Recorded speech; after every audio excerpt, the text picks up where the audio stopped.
श्रीमद वल्लभाचार्य जी के सुपुत्र श्री गोसाई विठलनाथ जी ठाकुर जी को अपना लाला मानते थे। और ठाकुर जी को लाला अगर आप मानते हो तो ये समझ लीजिए कि ठाकुर जी के जितने परिकर के हैं वो सब भी आपके संबंधी उसी भाव से हो जाते हैं। तो एक बार गोसाई जी के घर में चूड़ी पहनाने वाली कोई आई तो गोसाई जी ने कह दिया, हमारे 7 पुत्रों की बहू हैं, इनको चूड़ी पहना दो। 7 पुत्रों की बहुओं को चूड़ी पहनाने वाली पहना रही थी। 7 के बाद एक छोटी सी लाली आई, उसने कही मुझे भी पहनाओ। तो चूड़ी पहनाने वाली को लगा कि छोटी बालिका इसको भी पहना, तो पहना दी।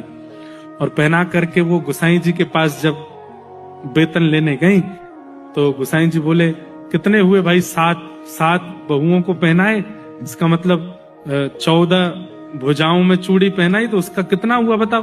बोले 14 नहीं 16 भुजा। बोले क्यों? 7 नहीं, मैंने 8 लोगों को चूड़ी पहनाई। गोसाई जी बोले मेरे घर में 8वां है ही नहीं कोई चूड़ी पहनने वाला। बोले नहीं नहीं, एक छोटी सी लाली भी आई थी, उसको भी पहनाई। गोसाई जी बोले मैं घर जाके पूछूंगा पहले किसने पहनी। घर लौट करके गोसाई जी जब आए तो पूछा तो 7 बहुएं बोले नहीं हमने ही पहनी, और कोई नहीं था। रात्रि को स्वप्न में किशोरी जी आ गई और रूठ करके बैठ गई। नाय नाय आप संबंध बनानो जानो, निभानो नाय जानो। अरे अरे श्री जी ऐसे मत करो, कहा भय बताओ तो, आप लाल जी को अपनो कहा मानो? गोसाई जी बोले लाल जी को मैं अपनो लाला मानू।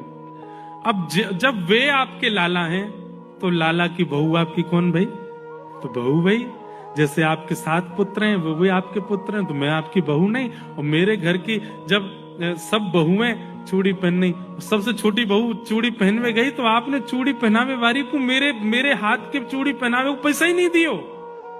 आप संबंध बनानो जानो, निभानो नहीं जानो। गोसाई जी के नेत्र सजल हो गए। किशोरी जी को हृदय से लगाने, हे श्यामा जी मैं कान पकड़ूं, क्षमा मांगू, आप ऐसे मत करो, मैं अभी जाऊं।